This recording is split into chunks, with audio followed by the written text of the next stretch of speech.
Hello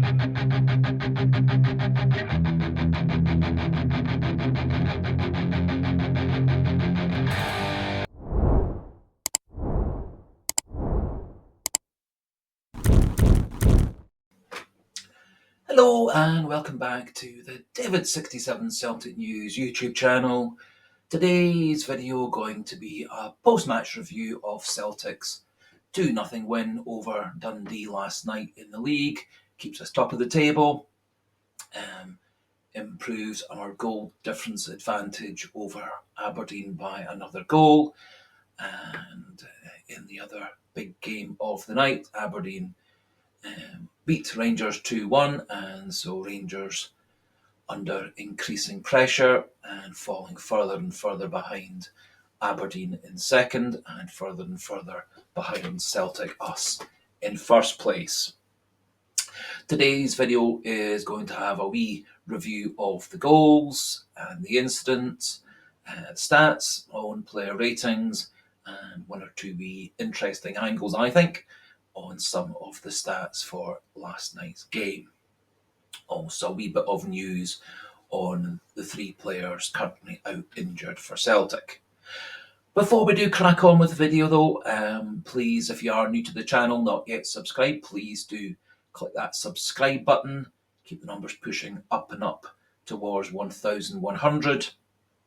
One or two new subscribers every day just makes me so happy, makes doing the channel so worthwhile, so please do click that subscribe button.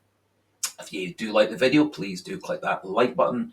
Again, just helps the channel get a wider audience, helps YouTube send these videos and the channel to more and more viewers and subscribers, and do pop your thoughts regarding the Celtic Dundee match, your own ratings, your own thoughts, who you thought played well, didn't play well, and any other matters relating to Celtic and the game last night, or Celtic news in general. In the end, Celtic won very, very comfortably. 2-0 win. Celtic never really looked in danger of losing the game. There was a spell in the first half to 60 minutes where it did look like Dundee might be able to hold on for a miraculous draw. However, as would be expected, Dundee got that wee bit more tired. Celtic brought on some fresh players, one of whom I think made a major influence to the game. The other subs really didn't, I think, make much of an impact. And Celtic won 2-0. According to the stats predictor, Celtic should have scored 5 goals in terms of the chances and quality of chances, etc., that they created. And the fact that they only took 2 of those chances does suggest to me that Kyogo in particular wasn't showing the kind of form we need him to do, especially if there are questions regarding Adam Idah's fitness. In came Ralston, Carter-Vickers and Taylor into the back 4. Never very easy to make 3 changes out of 4 in defence, but to be fair, although none of them played especially well, they at least defended well. Engels came back into midfield, replacing Hatate. Paolo Bernardo and Luke McCown continued.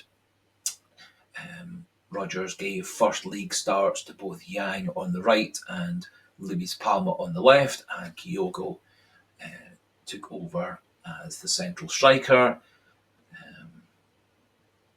Again, not easy for players like Luis Palma and Yang to come in with so many changes to the side. It's much easier if those players such as Yang and Palma get brought into a settled side, the great bulk of which are confident playing together.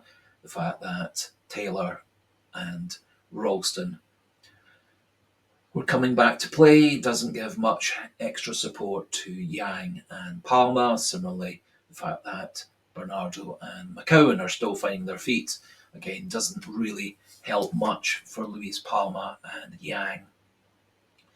And the fact that Kyogo's a wee bit off form does mean that any crosses and passes, etc., that Palma or Yang did create weren't being taken in the centre of the box. Key substitution made by Rodgers. Off went Ralston, who had defended fine, hadn't really been much of an attacking threat. On comes Alistair Johnston, and AJ saves us again, got himself into the box. A very, very clever, deft finish from just around the byline, knocked it in Yang's cross just inside the goal, beating the goalkeeper on his left, putting us 1-0 up. Celtic won the ball back in their own defence. Arnie Engels drove pretty much 3/4 of the length of the pitch. Nice ball inside the Dundee defender, and Kyogo managed to beat the defender to the ball, and the defender clearly pulls him back by the arm. Down went Kyogo, and the referee gave the penalty, and VAR correctly upheld the penalty as it should be given. Arnie Engels dummied the goalkeeper. Goalkeeper dived to his right, and Engels calmly slotted it down the middle. 2-0 after 67 minutes. On came Liam Scales for Cameron Carter-Vickers. Scales, wee but uncertain. There was a suggestion he may well have given away a penalty at a corner where the ball did strike his arm, but happily VAR decided it wasn't a penalty. Daisen Idah came on. Surprisingly, Kyogo remained on for the 90 minutes, which I find a bit surprising given the fact that there is this question regarding adding Idah's fitness. However, Kyogo played on for 90 minutes. Daisen Idah came on the left, James Forrest on the right, and in added time, Daisen Idah really should have scored a third goal when he headed the ball over the bar, when really he should have at least been hitting the target, if not scoring. The stats for the game very much show just how dominant Celtic were. Possession was 80 to Celtic, 20 to Dundee. Shots were 24 for Celtic, 3 for Dundee. 5 on targets for Celtic, just 1 on target for Dundee. 12 off targets by Celtic, 1 off target by Dundee. Celtic had 7 shots blocked by Dundee, and Celtic blocked 1 shot by Dundee. Saves were 1 for Kasper Schmeichel and 3 for McCracken in the Dundee goal. And touches in the box, 41 to 10 in favour of Celtic, and corners 7 to 2. Very much shows Celtic were massively dominant, had 24 shots on goal, however only got 5 on target, with 7 blocked. And the fact that we made the goalkeeper make just 3 saves, having had 24 shots at goal and 41 touches in the box, does suggest that Kyogo in particular didn't really have his scoring boots on. Luis Palma did miss a chance, and Yang did miss a chance, and as I say, Daisen Idah really should have scored with that header late on. And as I said at the start, the goal predictor did say that Celtic should have scored 5, given those chances and stats and quality of chances. Few interesting stats being broken down by a stats site called Who Scored. Interestingly, Yang and Luis Palma, who both got rather a lot of criticism from journalists and Celtic fans on various different fan sites for their performances. Yang had 1 shot, 2 key passes. Passing accuracy was a very impressive 92%. He had 3 crosses and 45 touches, and that particular stat site gave him 6.41 out of 10, which is a pretty decent score without being great. The same stat site has Luis Palma down as 4 shots and 4 key passes, 1 dribble, passing accuracy of 88.7, still very good, and touches of 67, so it showed he was very heavily involved and got the ball on a regular basis. And their statistical rating for him was 7.22, which is considerably better than any of the Celtic fan sites or journalists gave Palma for last night's performance. So I think it does show that despite what many people are taking away from the game, Luis Palma in particular did get himself regularly involved. 4 shots, 4 key passes, and we'll come back to that later. And did get himself involved regularly. And Yang did give the assist for Alistair Johnston's goal, and had that shot that was blocked away in the first half, a chance created by a wonderful ball by Luis Palma out wide. So I don't think either played quite so bad as many are giving their comments in the press. And I do think it's quite interesting in a game where quite a few players I thought played quite disappointingly. Luis Palma and Yang were the 2 singled out for the most criticism, despite the fact that the rating sites in many cases actually gave Luis Palma and Yang higher ratings than some of the players they didn't mention in their reports. However, my own personal ratings for the players, I've given Kasper Schmeichel 6.5. Nice tidy game, made a very good save early in the game, but then otherwise didn't really have much to do for the rest of the game. Anthony Ralston and Cameron Carter-Vickers 6. I thought they both played fine, defended fine, didn't really look up to speed, didn't really look like they were fully on the ball or fully at their best.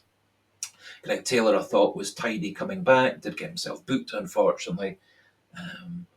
And again, looked sound in defence, not quite so threatening getting forward. So I've given him 6.5, and I've given Austin Trusty 7. I thought he looked the most assured of the back 4, which is not too unexpected, given the fact that he's been playing very regularly. I think he's good in the air, he has a lot of pace, and I thought he and Carter-Vickers were showing good signs coming together. Paulo Bernardo, I thought, was very disappointing, giving him 5.5. Don't think he really had terribly many good contributions to the game. Did have one rather wayward off-target shot. Arne Engels, I thought, was more dynamic in midfield. Some nice passing, great run to set up his Kyogo's penalty. Nicely slotted it away, so 7 for Arne Engels. Luke McCowan hustled and bustled, tried to do the McGregor and Hatate role. I thought in the second half again he faded away, which was also the case against Motherwell. I don't think he was quite at his best. Several shots at goal, but never really any threatening the target. So 6 for Luke McCowan. I've given Yang and Luis Palma both 6.5. I think Luis Palma, as I said, lovely cross. It wasn't his fault that Kyogo missed the header and then Yang missed the back post shot. Lovely curling shot in the second half that was palmed away by the goalkeeper. He had a shot that was blocked on the line by the defender, and then Kyogo blasted it over the bar.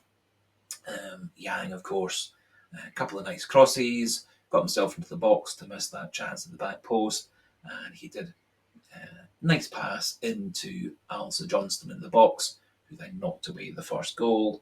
Given Kyogo 6 out of 10. He got himself in the box on a regular basis, did win us a penalty. However, he missed 2 very, very easy chances. I thought, particularly the one when he was barely 6 yards out and he managed to kick it past the far post. Rather poor. A couple of chances in the first half he really should have put away. Second half, as I said, when Luis Palma's shot was blocked on the line, Kyogo pretty much had the whole goal to shoot at, and unfortunately blasted it over the bar. So 6 for Kyogo. I've given 7 and man of the match to Alistair Johnston. Celtic looked so much stronger, so much better, so much more attacking and organised when he came on. 7 out of 10 for Alistair Johnston. I think had he been on from the start, Celtic would have taken advantage of those opportunities far better, far earlier. And I think he is becoming one of Celtic's best, most important players. And his introduction very much changed the game. So 7 and man of the match for Alistair Johnston. I've given 5.5 for both Dyes and Idah and James Forrest. They came on to replace Yang and Palma. I think it may well have been better in retrospect to have left Palma and Yang on for the whole game, because both Forrest and Idah didn't really get themselves terribly involved. Not very many good positive touches, passes or crosses. And as I said, Idah did miss a pretty easy back post header that should have been a goal. And I've given 6 for Rio Hatate and 6 for Liam Scales. Liam Scales defended okay. He did nearly give away a penalty. He looked a bit more dithery than Austin Trusty did yesterday. A bit more dithery and slow than Cameron Carter-Vickers. And I do wonder whether on Saturday and against Red Bull Leipzig, Rodgers might go for Trusty and Carter-Vickers, but we'll see how things line up on Saturday. Rio Hatate again came on for Paolo Bernardo, did okay without being really setting the heather on fire, so 6 out of 10 for him. Now, you will likely have your own thoughts regarding those ratings. You may think some of them are a wee bit on the low side. You may feel that some were a bit on the high side. I think overall it was a workmanlike performance. We probably should have scored far more goals. That's partly down to the inefficiency of Kyogo finishing off his chances, and the fact that Dundee didn't really do very much to threaten Celtic's goal, and so the defenders and Kasper Schmeichel probably have a wee bit of a lower mark than they deserve, but they didn't have terribly much to do yesterday, as Dundee only got 3 shots on 3 shots off, of which Kasper Schmeichel only had to save 1, and Dundee only got into Celtic's box with 10 touches, so again, very, very few touches in Celtic's box. Just coming back to the injury update, it appears that Adam Idah's scan was fine and that there's no major injury, so most likely there's bumps and bruises and abrasions. It's thought that he will be fit to play on Saturday. I would guess that he'll be on the bench on Saturday rather than a starter. Callum McGregor would have been able to play last night, but was kept out as a precaution not to risk him getting re-injured prior to Saturday, so I'm sure he's going to be in the lineup on Saturday. And similarly, Nicholas Kuhn would have been fit to play last night, but again was kept out as a precaution to keep him fully fit for Saturday's game. So good news there. It would appear that all of Celtic's injured players are fit and available for Saturday. A lot of Celtic's backup players have had a good 60 minutes or more of game time, which means they'll all be relatively okay for coming on as subs if required. And Carter-Vickers and Taylor, who had been out for a couple of weeks, both have again had good game time, so that they are available for selection should Rodgers choose to go with them rather than the other alternatives as centre-back and left-back. That brings us to the end of today's video. Do feel free to pop your own comments regarding the game last night, any other Celtic issues, what you felt in terms of the ratings I've given, what your own alternative ratings might have been. Just a wee reminder, encouragement, if you are new to the channel, not yet subscribed, please do click that subscribe button. It would make me so happy just to have a few more subscribers to keep the ball rolling, and do click the like button if you like the video to help boost the channel and boost the availability and audience for this video. And so until the next video, goodbye and hail, hail.